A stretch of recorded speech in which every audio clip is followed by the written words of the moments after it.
All right, so I'm Coach Tim. So I am a sports nutritionist and I am a graduate of 2 degrees. So the first one is sports science from UST, and the second one is nutrition dietetics from CEU.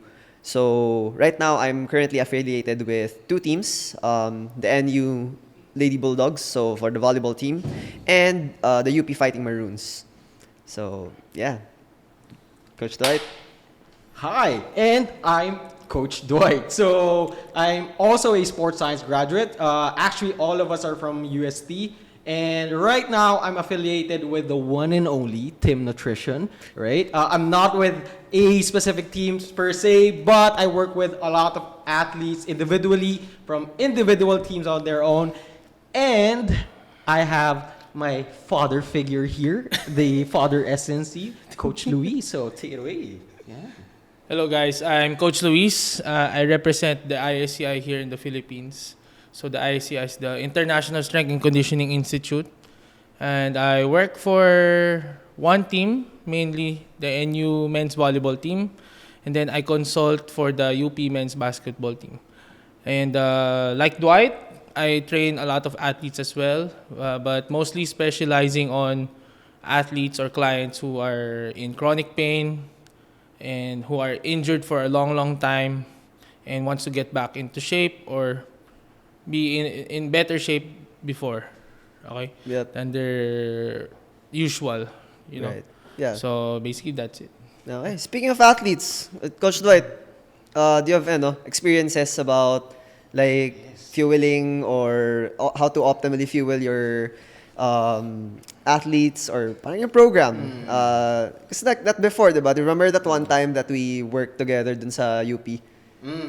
Yes, yes. Oh. All right. So this is a perfect segue about Nutrition Depot, specifically about nutrition. So actually, just to share, there was one experience na fueling or the nutrition was the biggest factor in their performance, and most of the time, coaches or athletes tend to look at putting more effort in or doing more work in, and there was this one instance that it was the case na naging detrimental pa siya.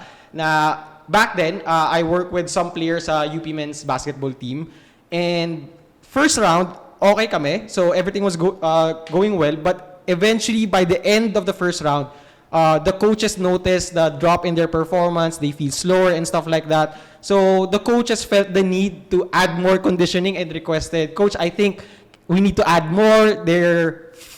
They feel like they're losing their cardio and stuff like that. But when we actually looked at the numbers, we saw that their body weight dropped significantly from that point before they even started. So I think it was around a 3 kilo body weight drop sa nila by the end of the first round. So what we actually looked at instead is they weren't really fueled to do more effort. So kumbaga, they're trying to go on a journey or a car ride without any more gas, kumbaga. So that time, our adjustment was to basically feed them more, and their conditioning went up without us doing any conditioning work per se. So I think that points out to the fact na you need to understand first the athletes and the advantage of nutrition kumbaga sa performance. So yun nga, kanya ano nga yun that time, let's go back to that. Kasi parang one of the things us coaches do is we really want to like figure out what we did right and what we did wrong dun sa part na yun. So maybe let's try to dissect that na with that scenario, can you give us that context? Let's give people that context na when did the season start and how did it build up in terms of at least like their training, their programming. All right. So this was specifically season 84 was of last year, right? UAP. Last Yeah. year. And that time, it was fresh out of pandemic. So it was also the time that UAP was squeezing in the games within a year. So back-to-back games and very minimal rest. So we're expecting players to get run down faster than usual. So before the season started, us coaches, I think one thing that we need to understand as well is to get as much data and try to limit the guesswork in most of our approaches. And I think that's what we want with this podcast is to educate people in terms of how to actually do things correctly. So on our end, we track their body weight initially before we started the season. And the goal during the season is just to maintain their body weight. So we don't want it to increase or to drop. But it turned out by the end of the season, nag-drop yung body weight. So there was a clear sign na maybe there's something we need to look at. So then we asked them, sige, how's your training? How do you feel? And then it turned out it's actually common for most athletes to think of eating less, maybe because of physique purposes na by the end of this, I get more abs and stuff like that. So they try to unconsciously go on a diet and sometimes not eat at all.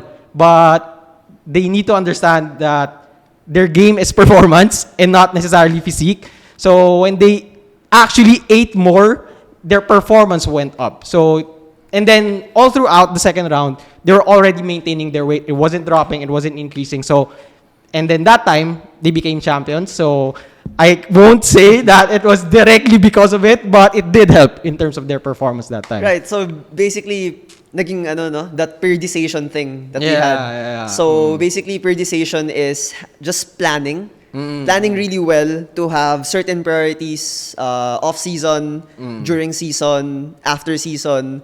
So we have different goals. So maybe that's what we do. Na you did mention something about the athletes eating for aesthetics, eating for like wala pagwapo lang ganon. Yeah. Right? So maybe I think that's like best spot post-season, no? Yeah. Right? Kasi usually that's where athletes take a vacation, tama ba, coach? Yeah, and I want to stress the importance during season.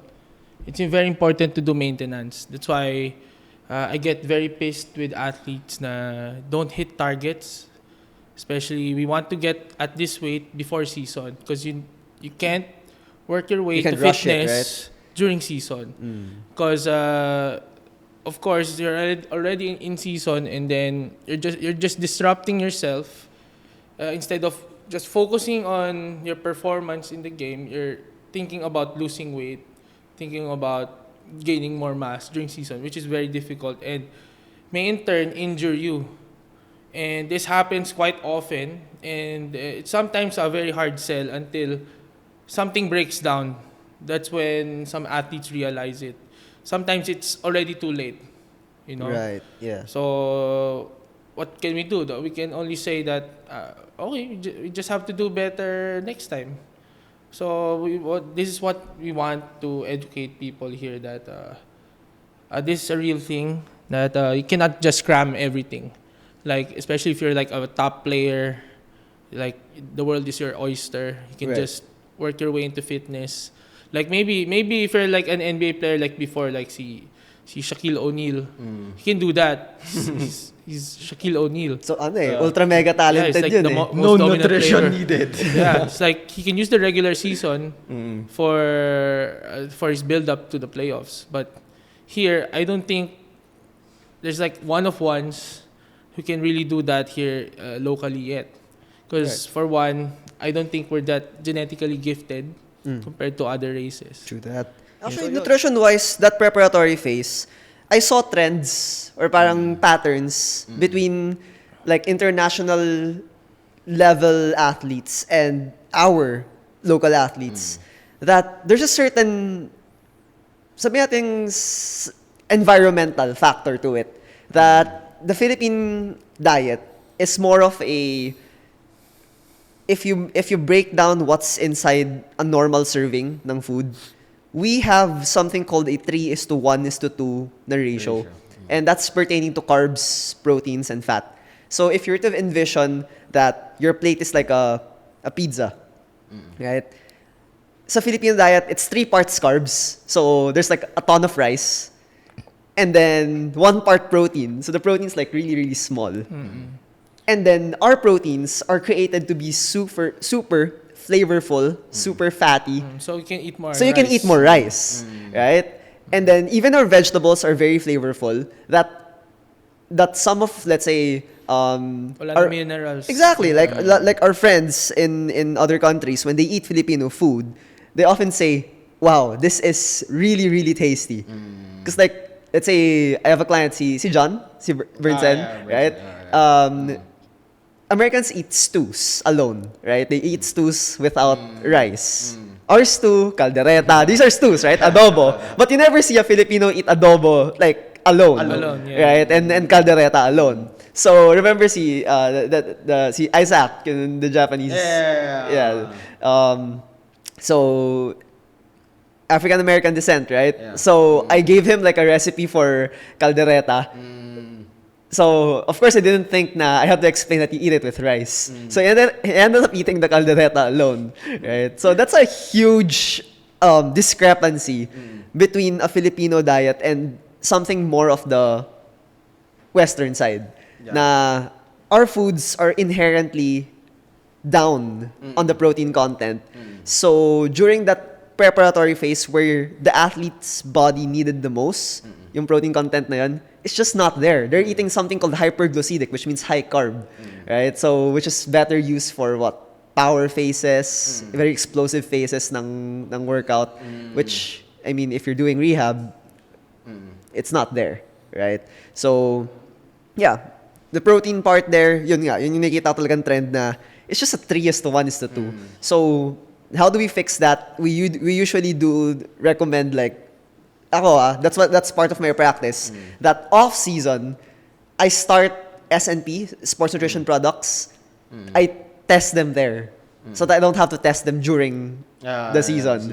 Na riskier. Na riskier, exactly. Kasi things might screw up if you test products during games, wherein some people, let's say probinsyana, ganyan, they don't like the taste, it doesn't sit well with them. Dun lang nila nalaman after their 20 plus years of existence, apparently they're lactose intolerant. So you just have no history to work with, right? So in that sense, ayun, things that are very I tend to start with products that are quite pure in composition. Kasi usually, when you have sports nutrition products, you have blends. Right? You have multiple items listed in one container. So, ako, recently yung nakita ko yung sa Nutrobio na product. Kasi as in yung label niya, full disclosure, talagang isang product lang nandun. As in whey protein isolate, that's it. So usually I start off with that during that off-season preparatory phase. Exactly. So I think, case in point on your end, and similarly kay Coach Luis, there was a sense of, ito yung kailangan ayusin, and then tinatrack nyo in a way and to see if it actually improves. So similarly on the off-season preparation or in terms of periodizing the training, me personally, I would go for a needs analysis first. What is the needs of the person to begin with? So there are people who have issues of gaining weight, or for some people trying out new supplement to increase their performance, because specific supplements can also increase specific parts of their performance. So you start from there instead of placing the athlete or the person to a one mold of off-season, you need to gain muscle and stuff like that, because there are people who don't need to gain muscle. And similarly to Coach Luis, his needs analysis for his client was the quad. And the only crucial thing here is to actually track. And I think that's one of the common errors coaches make here in the Philippines, is actually not taking in data.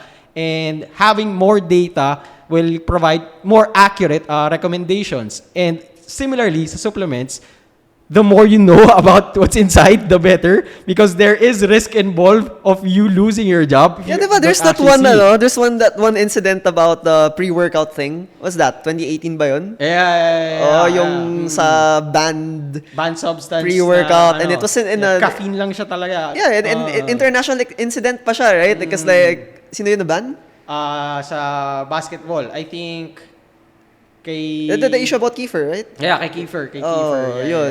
So that's a problem with like having Ano like, ba yun? May hidden substance. may hidden substance that's similar to I don't know, cocaine or whatever. Methamphetamine something. Minus 18 months agad. Diba? So that's like huge for an athlete's like career. Yeah, right? exactly. 18 months, laki nun.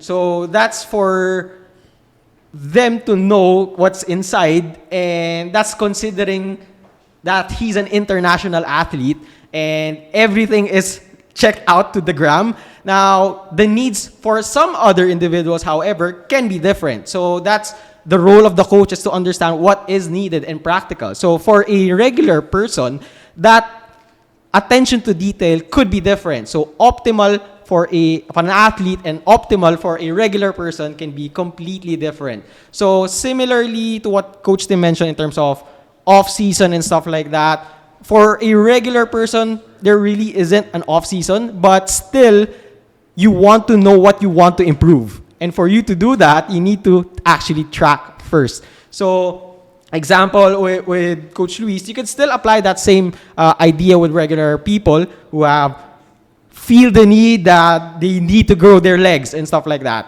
And for you to tell your clients that you actually improve, you have to have data or numbers to tell them you're actually improving and stuff like that. And again, most of the time, people rely on subjective feelings of, oh, I feel great. And sometimes, and I'm guilty of this too, personal trainers will try to steer the conversation to make them feel like they actually did something right. So example, I would ask a client after a few weeks of training, do you feel good? I noticed your legs look bigger and stuff like that. And you don't have actual data, and then your client, who have no idea with the data and what you're doing, will say, it does look like I gained weight. And then eventually, after 2 years of you training, you still like the same person 2 years ago. So data and as transparent as you can is something we need to do. And I think tracking starts from there.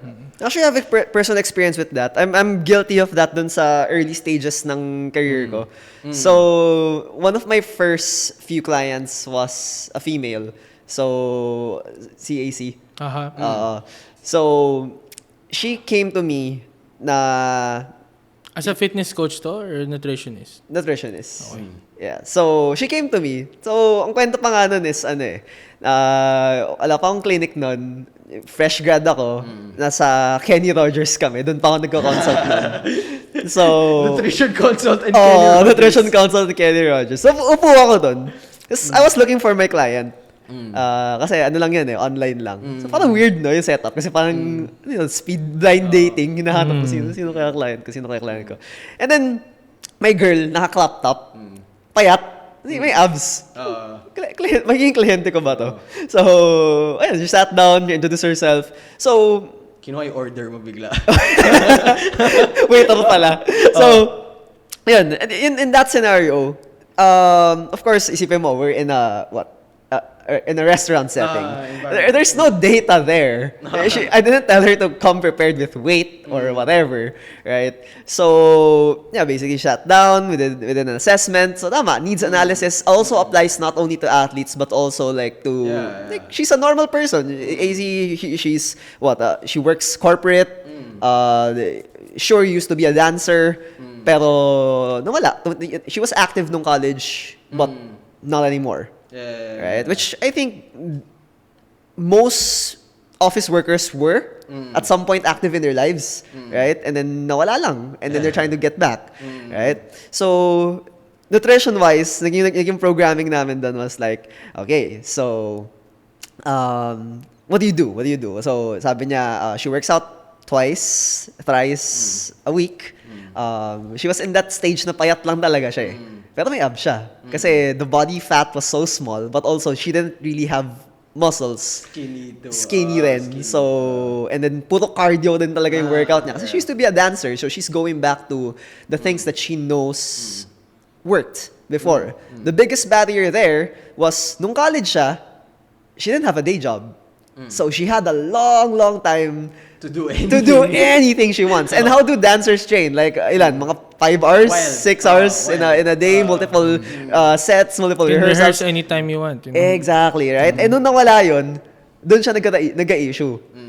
So when she came to me, okay, so needs analysis, okay, we like, how many times are you able to train in a week? I think that's the first thing. Especially with the normal population, not the athletic population. Kasi with the normal population, you can't really push the intensity enough to the point that short amount of time, that 30 minutes, that 1 hour, would lead to a significant expenditure ng calories.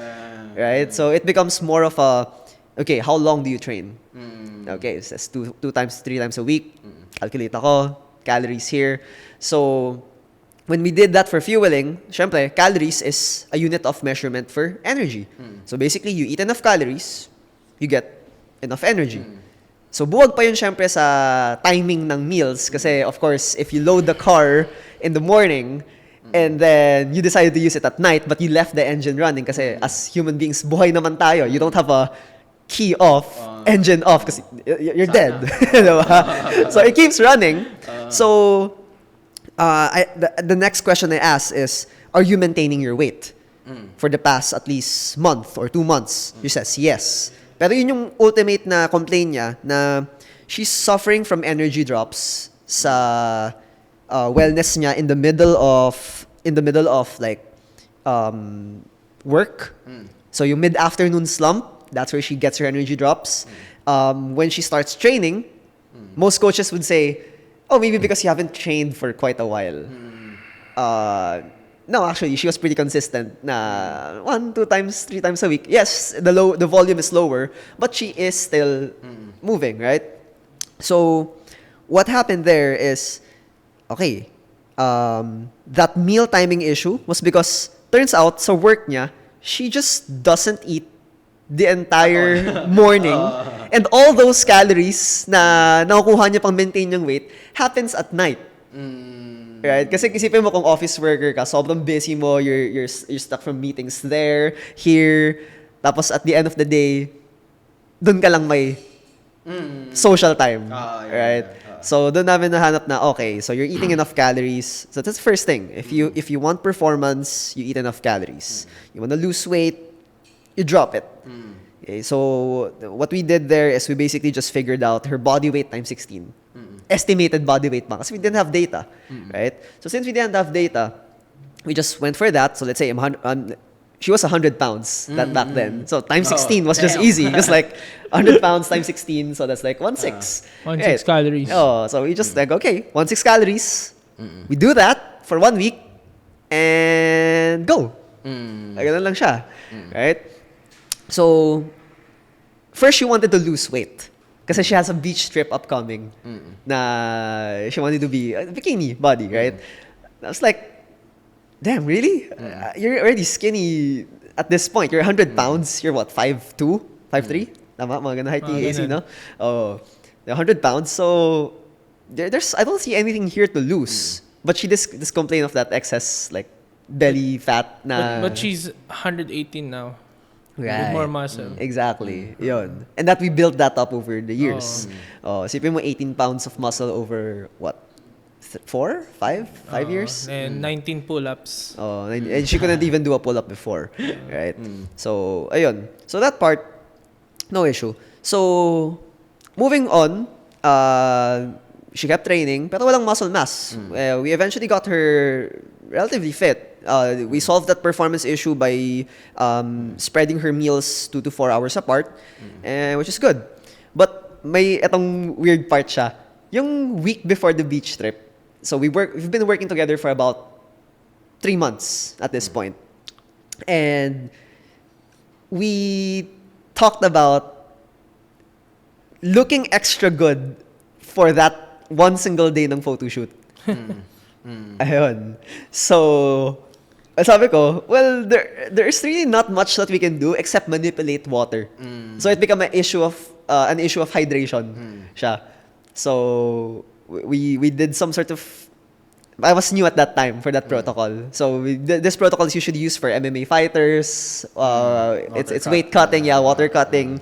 So ginawa namin na i-cut namin siya. So first day, didn't eat any carbs. We went semi-keto-ish. Second day, we took out anything that can bloat her, so fiber, ganon. The third day, we dehydrated her. So, na-notice niya yung third day. Kasi she still kept exercising during that time.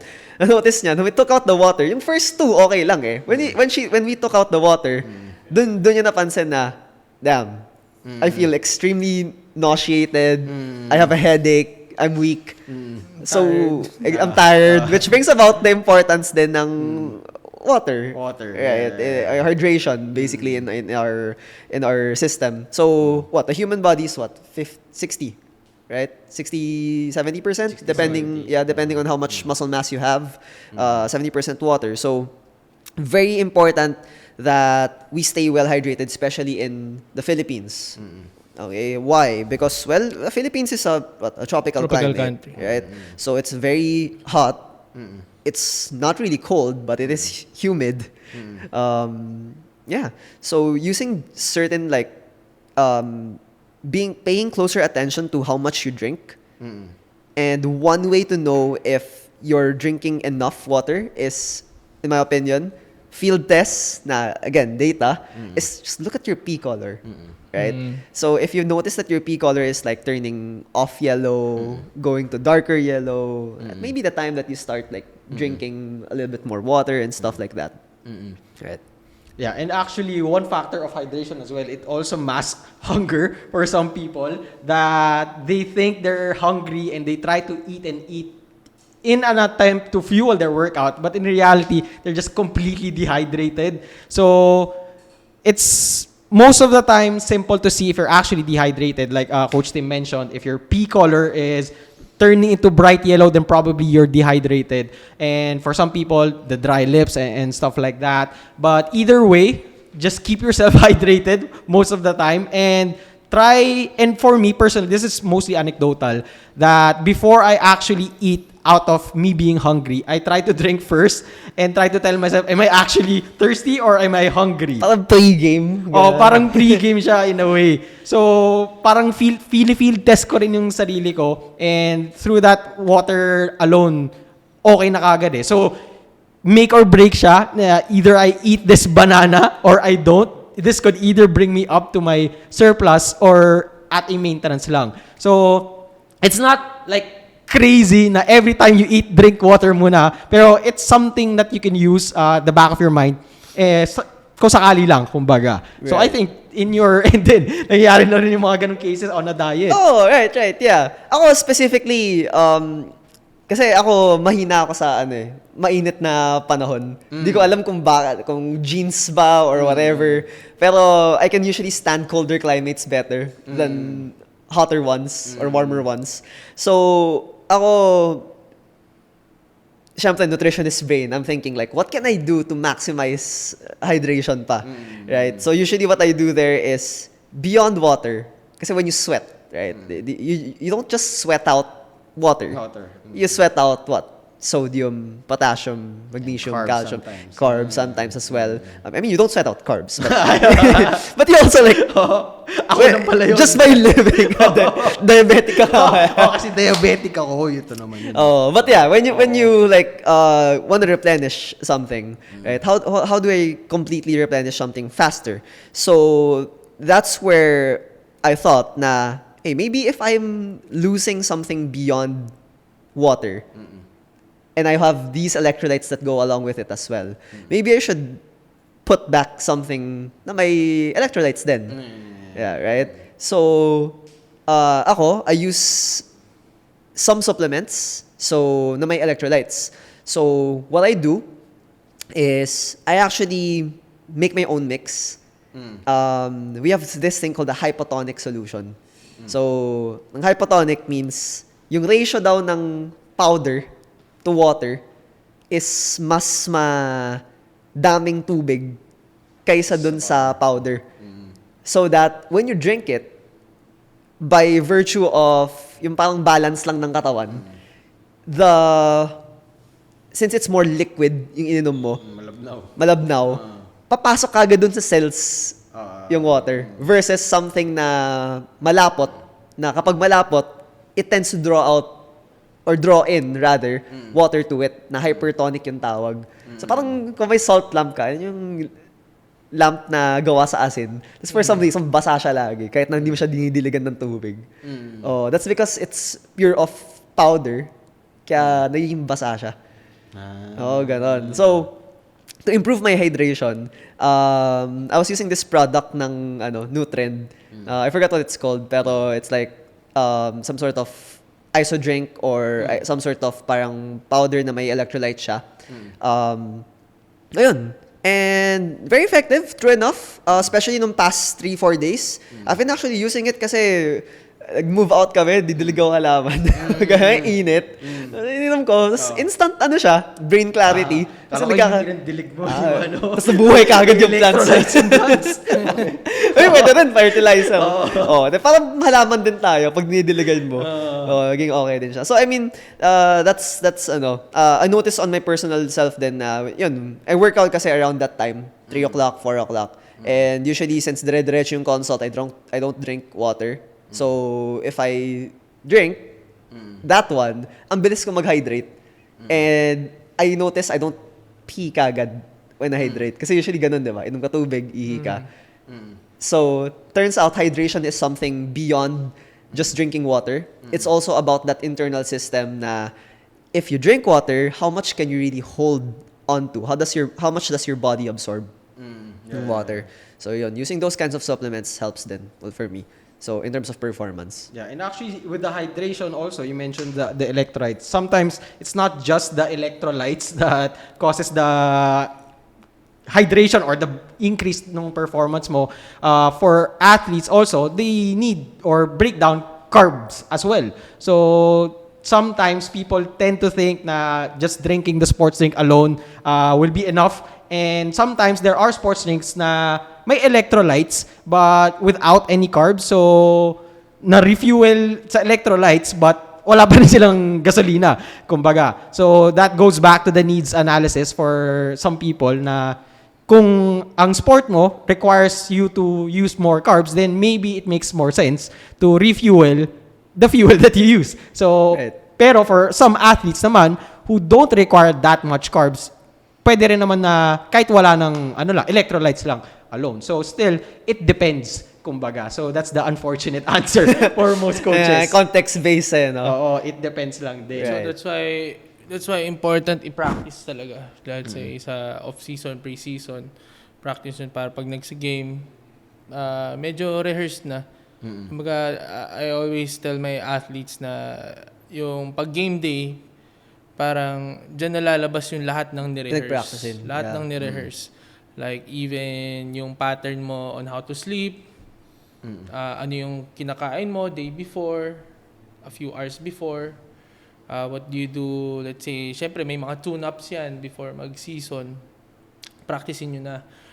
Don't treat it casually, you know. So, treat it na parang professional talaga. Magdala kayo ng notebook, ano yung ginawa nyo, di ba? Yeah. Again, with the data, what right? worked, you know. So, The data.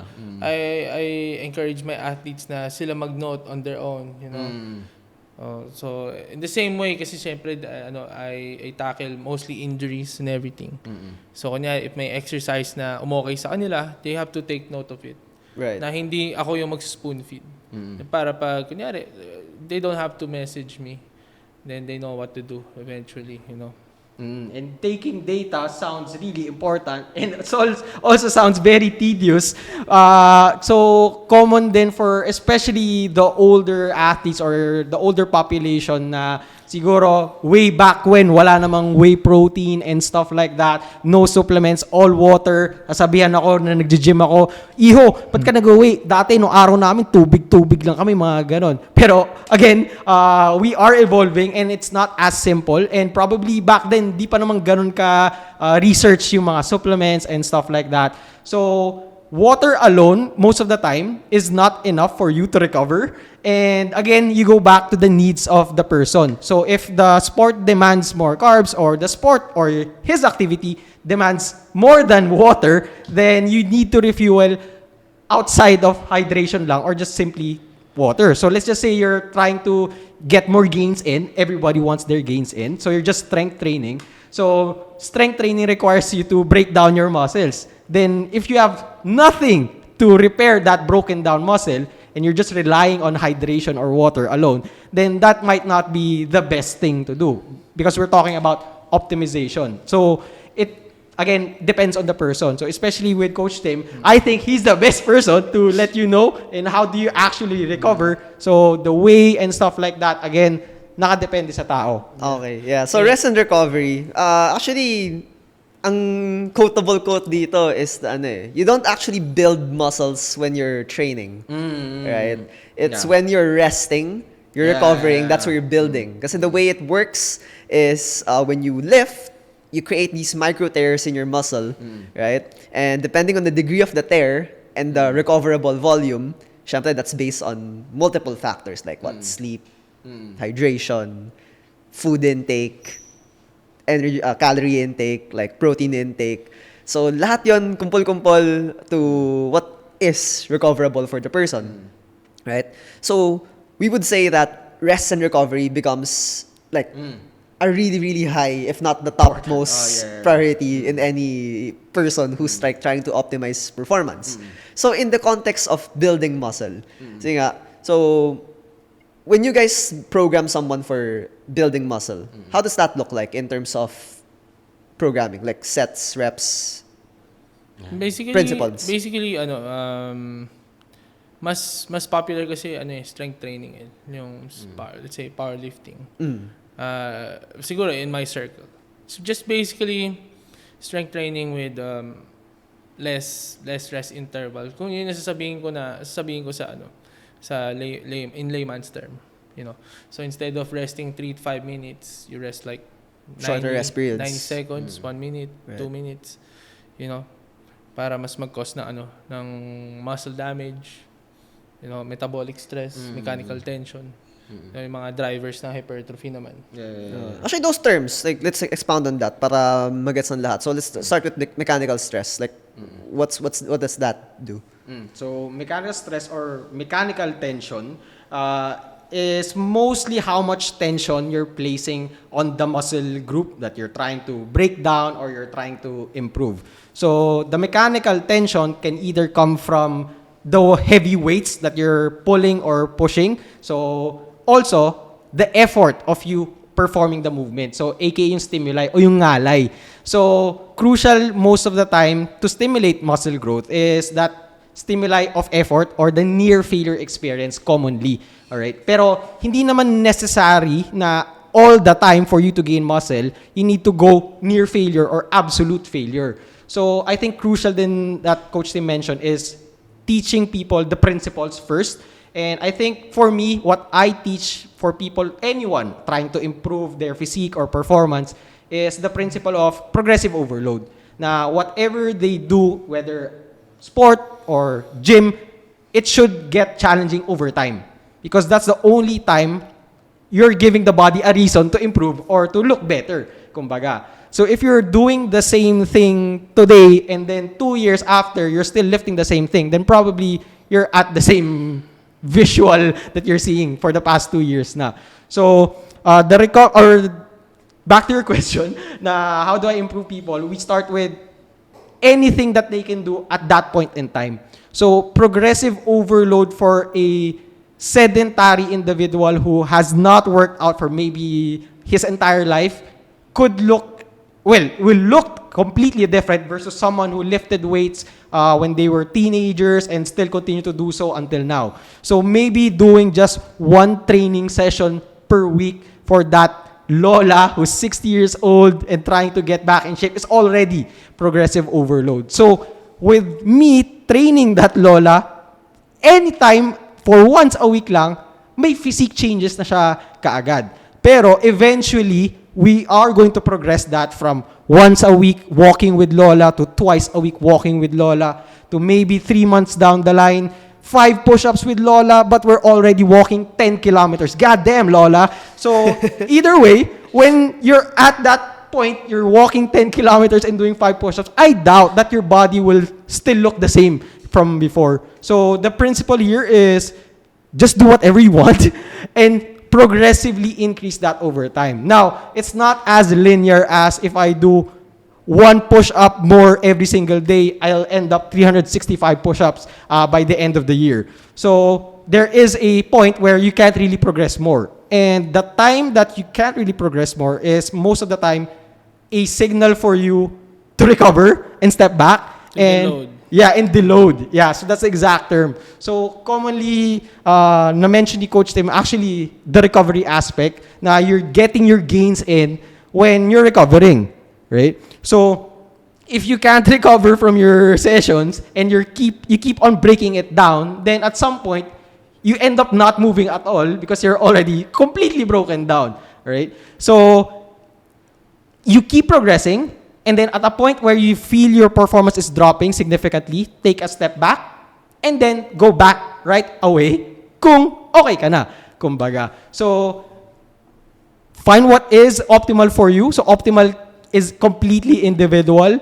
And then, some point in time, the workouts are going to be harder. And then the harder workouts will require maybe a harder supplementation for you to recover from. So that will come in with the whey protein and the creatine. So I actually hear Coach Tim most of the time not recommending nutritional supplements off the bat. At the very first At part. the very Yeah, first exactly. part. Yeah, so it's either just pick the lowest hanging fruit and then go on from there. Ako actually, for the recovery aspect of that, for someone who wants to like build muscle and within that context ng progressive overload, let's say we're talking about a 35 to 45-year-old person na matagal-tagal na since they lifted like a proper routine, right? So basically what you're saying is just do anything that you're comfortable with and then just slowly progress from Slowly there. progress, Right? yeah. Ako naman, on my version, when I work with these clients, I usually have 3 habits that I impart to them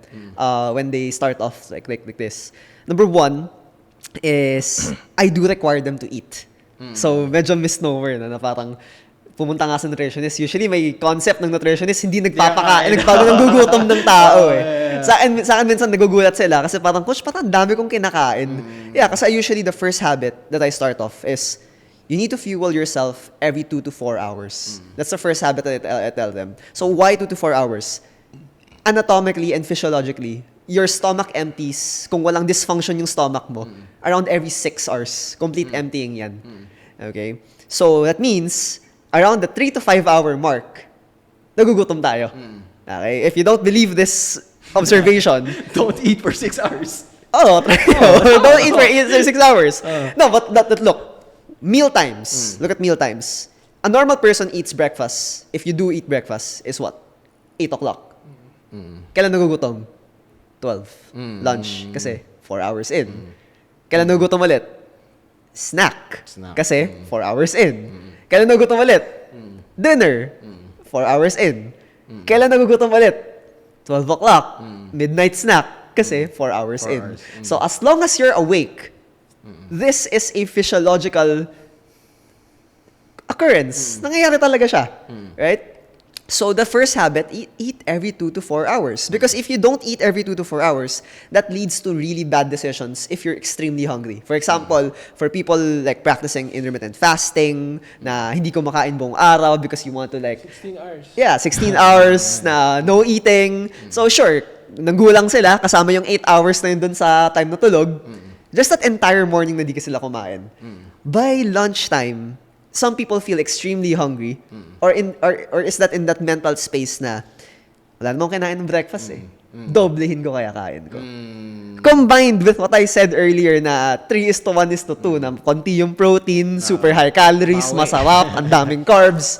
So, tendency is ang dami lang kinakain sobra ng lunch. And that's the thing about timing your meals well, is because if you eat too much at lunch and you're gonna go back to work, you get a blood sugar spike with all those carbs that you ate. Kasi, diba? 3 parts carb, 1 part protein, 2 parts fat. There's a huge blood sugar spike. What happens? 1:30, Antok ka na. antok.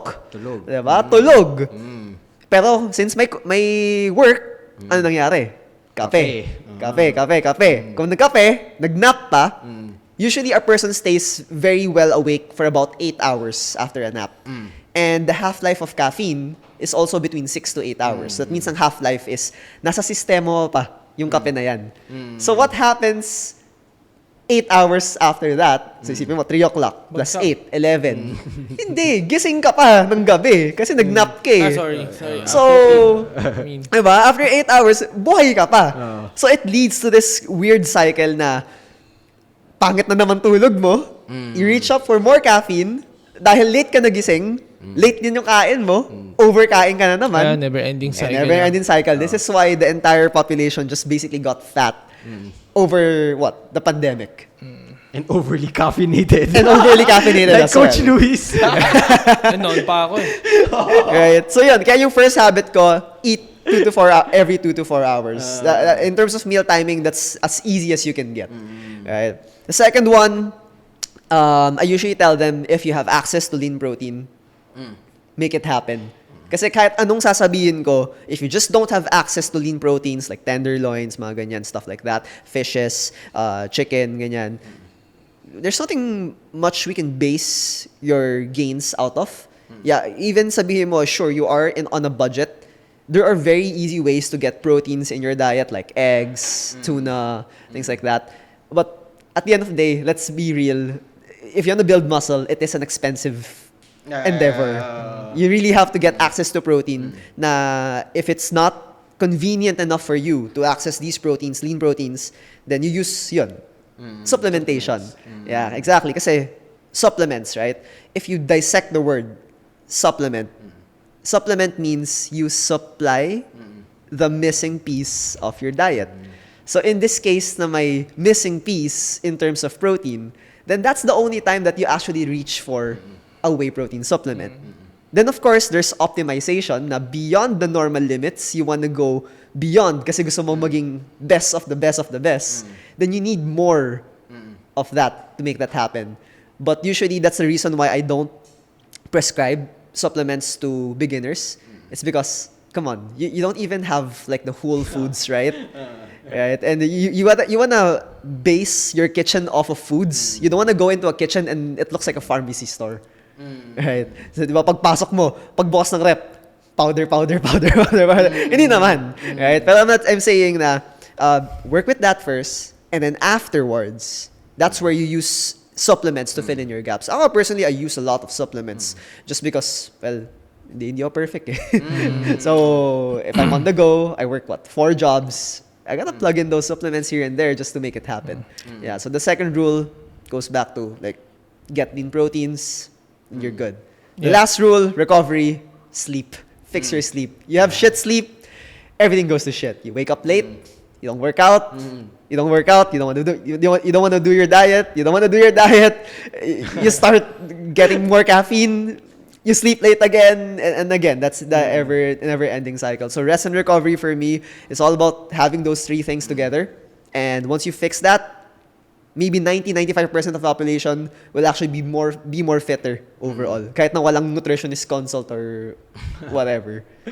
And we're probably the worst people to talk about sleep kasi we're notoriously known for not sleeping as much as we want to be. But listen to what we say, not what we do. And with no sleep and stuff like that, so we felt the need to supplement. Kaya Coach Luis, caffeine lord yan. And si Coach Tim, pre-workout gains din kami. So, syempre, if you're having your regular sleep, then you might not need as much caffeine or that stuff.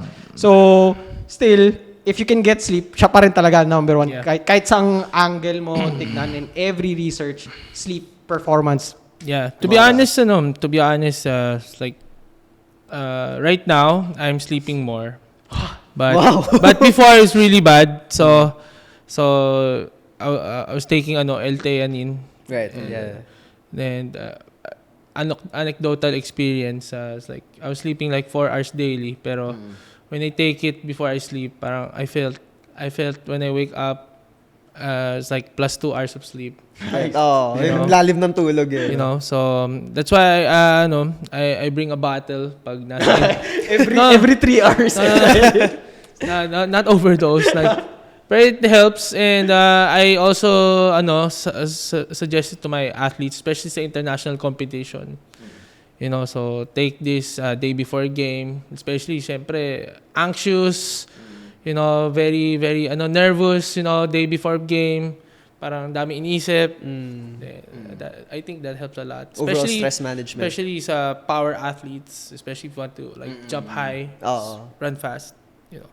In addition, and I think last question lang siguro kay Tim before we kind of wrap up. I'm very curious with let's say you have a client, intermittent fasting, really abides by it. at all cost. Kasi sinabi mo, like 2 to 4 hours. Paano si client na gano'n, no coach, I won't follow you. I'll just Screw you. I'll just go intermittent fasting. Whatever you say, let's work around it. Anong gagawin natin? Okay. Well, of course, the first thing is the psychology of it. At the end of the day, you are dealing with a human being, Yep. right?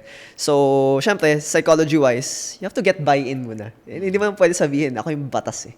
Tapos, eto yung mangyayari. Unless na may total control ka dun sa tao, right? So, you can't really force them. So, the first thing that I do when I encounter like that, I ask their reasoning. Why? Why intermittent fasting? Usually, I read this in an article, Okay. So my next pick out an article. Exactly. So my next my next flow from that is sino mas mahal yung bayad mo? Yung article o ako? Kasi nagsusulat din ako ng article eh. Alam mo, ikaw pwede ka na magsulat ng article. Diba? So, what's your validity on that? Basically, right?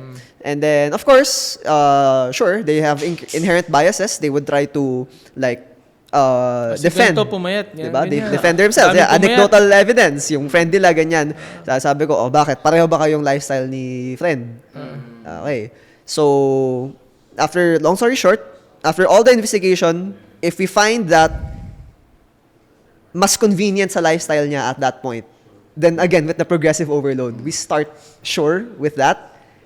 And then eventually, habang tumatakbo yung diet niya, he would find certain things that would go wrong na, Coach, tumatakbo kasi ako in the morning, pansin ko low energy ako. Sabi ko, bakit ka low energy? Kailan ka last kumain? Yung nag-end ako ng 8 kasi yung naka-intermittent fasting ako. There's your problem. So, if you wanna progress from here, subukan mo. Try mo try mo kumain, baka lumakas ka. Kasi kahit ikaw, logical naman na pag kumain ka, mas malakas ka din. Hindi. So basically, as a coach, you first start with ask better questions. Ask better questions, Ask yes. a lot of better questions. You try to really investigate, yung client and why they think, how they think, and then attack them from there. Exactly. So, Right. So, yun. Para sa mga nakikinig sa atin, ask better questions about yourself. Okay? Assess nyo yung kailangan nyo. Look for what you can start with. And then progress lang from there. that's good. Yan. And maybe you guys learned a few things from us, so hopefully, but we're barely scratching the surface here. So if you guys have questions, you can also hit us up and all of that. Especially if you guys are trying to take in new supplements, make sure to know what you're taking in. So ask first and be educated. And I hope you guys will learn more from us. So